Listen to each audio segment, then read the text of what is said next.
Head of UFC 241, who chooses to steal the show even though he's not on the card? The wild animal, the maniac, Conor McGregor, for sucker punching an old man in a bar in Dublin, Ireland. And I'm going to discuss the Great White Hope's failures and the media relations and the white privilege that allows him to escape his antics. As you've entered the Sports Opinion Log here in Lex Anderson world, I'm said person Lex Anderson. Welcome. So if you're down with all things UFC, MMA, and like me, despise Conor McGregor, subscribe to the channel and press the bell icon to stay notified for any and all upcoming future videos. So on to this video. Well, what else is new? Camera footage shows Conor McGregor sucker punching an old man in a bar in Dublin, Ireland. An old man who refused to take a shot of probably his nasty ass branded whiskey.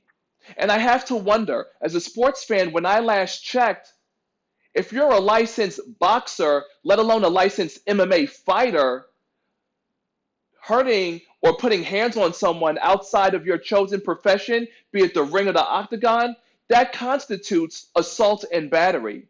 But yet, I'm not seeing the words Conor McGregor arrested for or Conor McGregor turns himself in. Once again, the great white hope, the maniac, the animal, Conor McGregor, the racist, the vile, hating, spewing, disrespectful animal, the maniac that he is. His white privilege allows him a media relations pass, and no one wants to talk about it. But I'll talk about it. He's a maniac, he's an animal, he's a wild man, and he is a racist. Like when he did the stupid tour with Money Mayweather, calling him a boy, little monkey, but yet the public just eats it up. They eat up his bullshit. Or how about when he culturally disrespected Khabib Nurmagomedov, disrespected his culture, disrespected his wife. But Conor McGregor has shown that he, the $100 million plus man, can't cash the checks, right? That his mouth writes because he tapped out against Khabib in October. Well, let's go back a little bit earlier in April, where the maniac, the wild animal, Conor McGregor, puts a hand truck through the window of the bus that supposedly he was in and pretty much wiped out half of Dana White's card that night.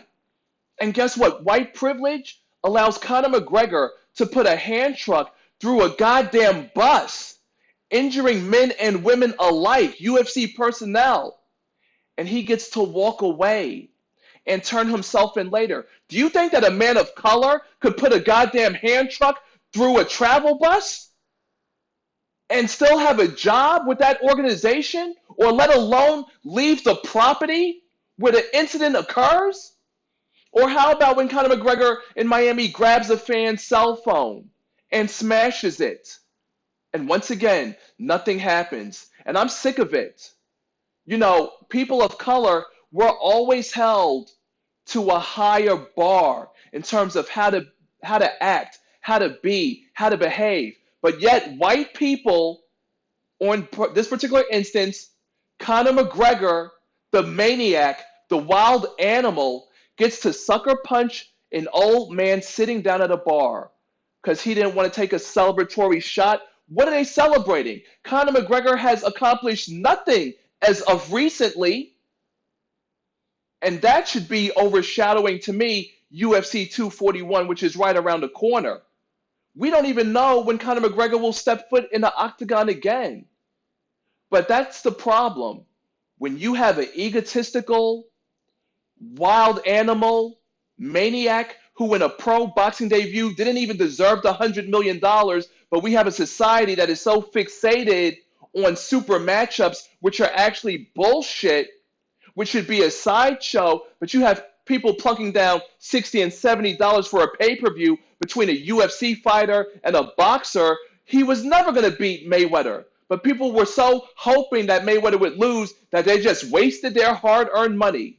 Imagine all the men who are out there trying to make a way for themselves in the world of boxing, having to watch that clown, that savage, that wild maniac earning $100 million on a pro boxing debut, and he'll never set foot in one again. And hell, he'll probably never set foot into the octagon again.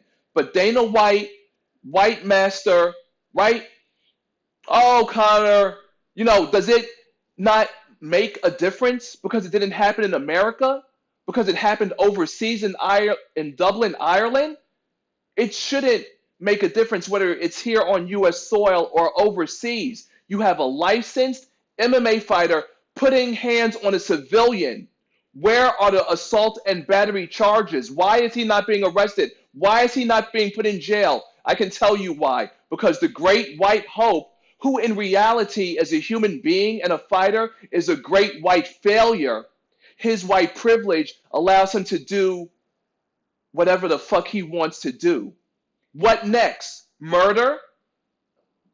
There's nowhere else to go. But for him and his reckless abandonment and his lack of respect for people, let's see what other antics the animal, the wild maniac, will engage in. I know I'm sick of it. Clearly, the public eats it up like entertainment, but these are people whose real lives are being affected because you've got a maniac who hasn't set foot in the octagon since 2018, late last year, doing whatever he wants to, and that, America, isn't right. Makes no sense whatsoever. But carry on, Dana White, carry on, UFC, because he's a big ticket name. You'll just allow him to do antic after antic, unlawful conduct after conduct. Let's see where it'll end. I can tell you one thing, it won't end good. Because believe you me, if Conor McGregor does find himself in the octagon again, I'm sure his next opponent, whoever that may be, will be more than capable of making him do what Khabib and Nate Diaz had done, made him tap out. Thank you very much for tuning in. For you guys and girls, I'm going to leave a special video for you to check out. And again, don't forget to subscribe, like, drop a comment below. America, let me know where you stand. I've already told you where I stand, and where my stance is. It's on the side of truth and justice. Lex Anderson, signing out.